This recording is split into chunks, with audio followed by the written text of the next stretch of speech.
Assalamualaikum warahmatullahi wabarakatuh. Selamat pagi, kami dari kelompok 1 akan memaparkan tentang jurnal pembelian atau jurnal khusus yang nanti akan berpengaruh ke inventorika. Perkenalkan, nama saya Muhammad Anwar Ardiansyah dengan NIM akhir 382. Saya Virginia Putra Madani dengan NIM akhir 370. Saya Rahma Putri Pembisara dengan NIM akhir 388. Saya Irfan Raffi dengan NIM akhir 379. Saya Panyaman Adriani dengan NIM akhir 386. Yang pertama itu pengertian. Apa itu jurnal pembelian? Jurnal pembelian adalah jurnal khusus yang digunakan untuk mencatat semua transaksi dari pembelian barang dagangan secara kredit atau pembelian yang menimbulkan kewajiban atau utang kepada supplier. Penyataan yang dilakukan dalam jurnal pembelian merupakan debit ke akun persediaan barang dagang dan kredit ke bagian akun utama usaha. Selanjutnya ada tujuan jurnal pembelian, yaitu jurnal ini bertujuan untuk mengumpulkan transaksi pembelian kredit secara terpisah guna mempermudah pelacakan utang, analisis, pengeluaran, dan keadaan pembukuan. Pembelian secara jurnal yang tidak dicatat dalam jurnal ini, melainkan di jurnal pengeluaran kas. Pembelian kredit dilakukan untuk apa? Yang pertama, pembelian barang dalam dagangan kredit. Yang kedua, pembelian perlengkapan kredit. Yang ketiga, pembelian lainnya secara kredit atau peralatan. Sebenarnya ada proses, di mana dalam proses ini dibagi menjadi 5. Yang pertama ada perusahaan membeli barang dagang dari pemasok. Terus yang kedua, pembelian dilakukan secara kredit atau bukan tunai.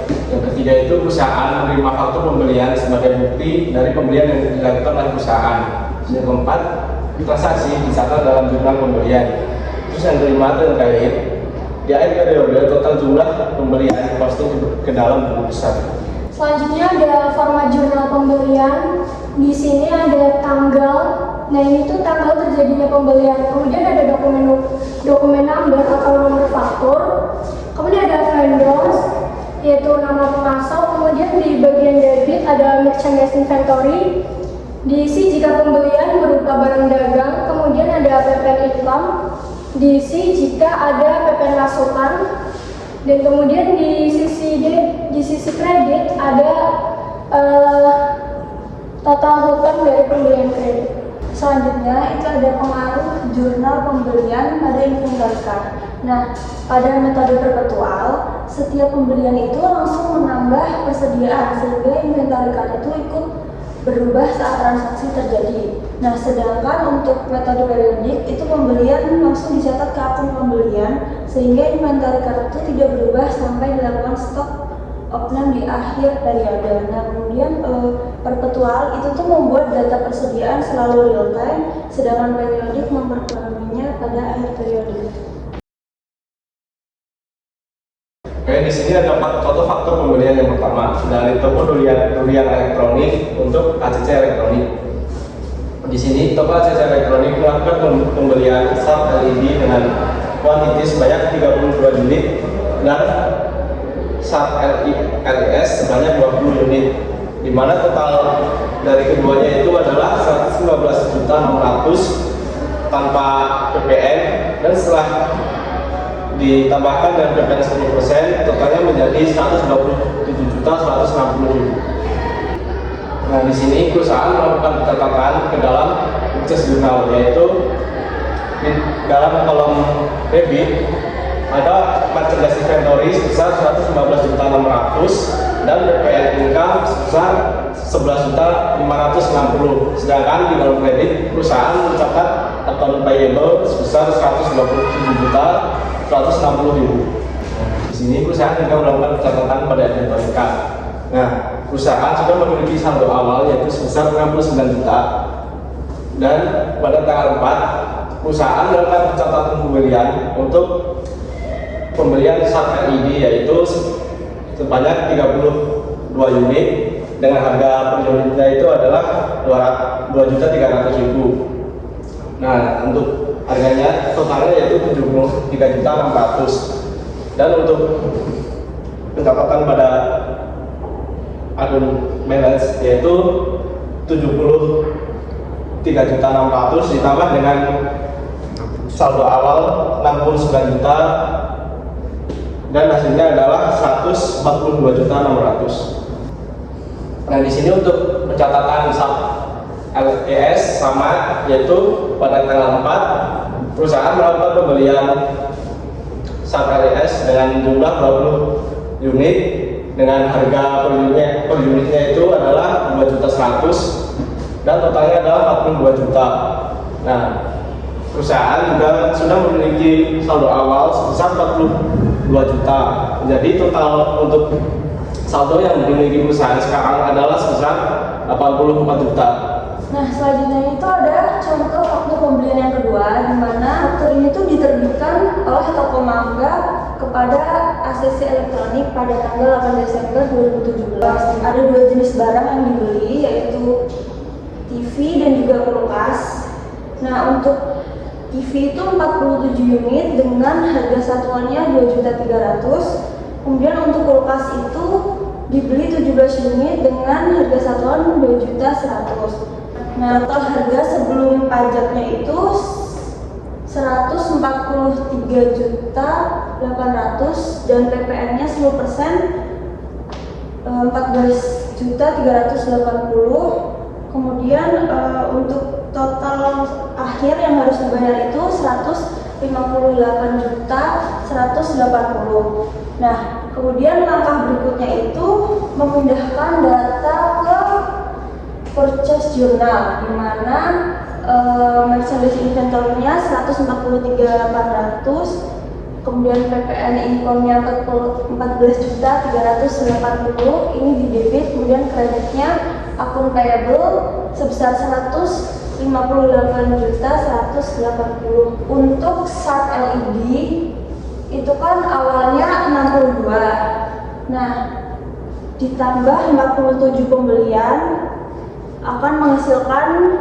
109 unit dengan harga satuan 2.300.000. Ini dikali dengan unitnya menjadi 108.100.000, maka akan menghasilkan 250.700.000. Nah, untuk ke surplus-nya itu yang awalnya 40 ada penambahan 17, jadinya 57 unit dengan harga satuan 2.100.000. Jadi 2.100.000 dikali 17 itu 35.700.000. Nah, hasilnya itu akan menjadi 119.700.000. Selanjutnya di sini ada contoh faktur pembelian yang ketiga, diterbitkan oleh toko mangga elektronik ditujukan kepada ACC Elektronik.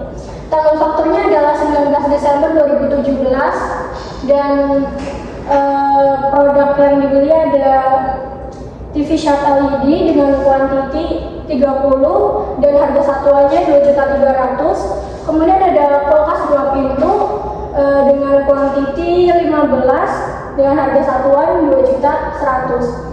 Nah, total harga sebelum pajak adalah 100.500.000 dengan PPN 10% yaitu sebesar 10.050.000. Nah, total yang harus dibayar adalah 110.550.000. Kemudian di sini dimasukkan ke jurnal khusus yaitu purchase journal atau jurnal pembelian dengan nomor faktur FA 128 vendornya mangga elektronik. Kemudian di sisi debit ada merchandise inventory sebesar 100.500.000, kemudian PPN income-nya 10.050.000. Kemudian di bagian kredit ada account payable sebesar 110.550.000. Nah, kemudian dimasukkan ke inventory card untuk yang Sharp LED. Di sini kuantitinya 30 dengan harga satuan 2.300.000. Unit price dan quantity dikali menghasilkan 69 juta. Kemudian balance-nya 109 ditambah 30 dari quantity ini menghasilkan 139. Di unit price-nya ada 2.300.000 dikali quantity menghasilkan 316.700.000. Kemudian di inventory card yang Sharpless, nomor fakturnya FA 128. Di sini pembelian kuantitinya 15 dengan harga satuan 2.100.000, kemudian dikali dengan quantity menghasilkan 31.500.000. Kemudian pada balance-nya 57 ditambah dengan 15 ini menghasilkan 72, dengan harga satuan 2.100.000 dikali quantity menghasilkan 151.200.000. Oke, yang selanjutnya ini ada faktur pembelian secara kredit yang keempat, di mana faktur ini itu diterbitkan oleh dunia elektronik kepada ACC elektronik. Nah, di mana di faktur ini kita bisa melihat beberapa informasi, yaitu ACC elektronik itu membeli barang berupa sharp rate dengan unit harga per unitnya itu 2.300.000, sebanyak 33 yang dibelinya. Maka total harganya itu adalah sebesar 75.900.000. Dan di barang kedua, ACC elektronik ini membeli sharpless dengan harga per unitnya itu 2.100.000. Dia membeli sebanyak 5 unit, maka total yang dia beli itu adalah sebesar 10.500.000. Maka total pembelian dia sebelum kena pajak adalah sebesar 86.400.000 ditambah dengan pajak PPN sebesar 10% dari total pembelian, yaitu adalah 8.640.000. Maka total utang yang dimiliki ACC elektronik kepada dunia elektronik itu adalah sebesar 95.040.000. Maka karena pembeliannya itu harus dicatat masuk ke jurnal khusus berupa purchase journal, maka pada tanggal 25 dengan dokumen number FA679, vendornya itu adalah dunia elektronik. Nah, di sisi debit itu marginal inventory-nya bertambah sebanyak 86.400.000 dan juga PPN income yaitu sebesar 8.640.000 dengan total utang yang dimiliki ACC elektronik kepada dunia elektronik itu sebesar 95.040.000. Karena ini adalah metode perpetual, maka inventory card ACC elektronik bahkan langsung berubah, karena pembelian yang tadi itu pada tanggal 25 juta dengan tanggal 25 Desember dengan dokumen number itu FA679. Karena tadi dilakukan pembelian dengan keterangan yang sudah ada di faktur, maka persediaan sharp rate dari ACC elektronik itu akan langsung bertambah. Kuantitinya itu adalah jadi sebesar 172 dengan unit price produknya itu masih sama 2.300.000, maka total balance persediaan dari ACC elektronik untuk barang sharp rate itu adalah sebesar 395.600.000. Nah, karena ACC elektronik membeli dua barang, yang barang kedua itu adalah sharpless pada tanggal 25 sama tadi ini dapat keterangan dari fakturnya, maka persediaan ACC elektronik untuk sharpless akan langsung bertambah. Yang tadinya itu 72 maka langsung bertambah jadi 77 dengan unit price per unitnya masih sama 2.100.000. Maka total persediaan dari sharpless itu adalah bertambah sebesar jadi 161.700.000 rupiah.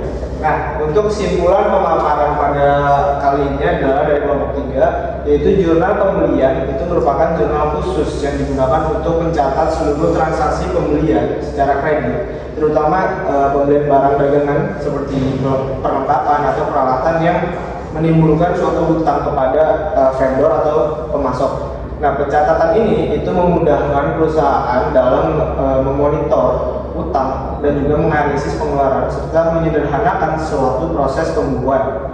Nah, melalui jurnal pembelian ini atau jurnal khusus pembelian, itu setiap transaksi itu dicatat dengan formal yang terstruktur meliputi dari tanggal, nomor dokumen, nama pemasok atau itu vendor, serta akun yang didebit serta utang usaha yang nantinya akan dikredit. Dan dalam metode perpetual, jurnal pembelian itu nantinya akan langsung mempengaruhi inventory card atau kartu persediaan. Sedangkan pada metode periodik, pencatatan itu baru berpengaruh di akhir periode untuk bagian inventory card-nya. Jadi dengan adanya jurnal khusus pembelian ini, perusahaan itu dapat memastikan bahwa semua transaksi pembelian secara kredit itu terdokumentasi dengan baik serta akurat dan juga mudah untuk ditelusuri sehingga dapat mendukung kelancaran proses akuntansi secara keseluruhan nantinya. Oke, kami akhiri dari kelompok 1 untuk pemaparan materi jurnal khusus pembelian. Mohon maaf apabila ada salah kata dan juga kesalahan dalam pemaparannya. Wassalamualaikum warahmatullahi wabarakatuh.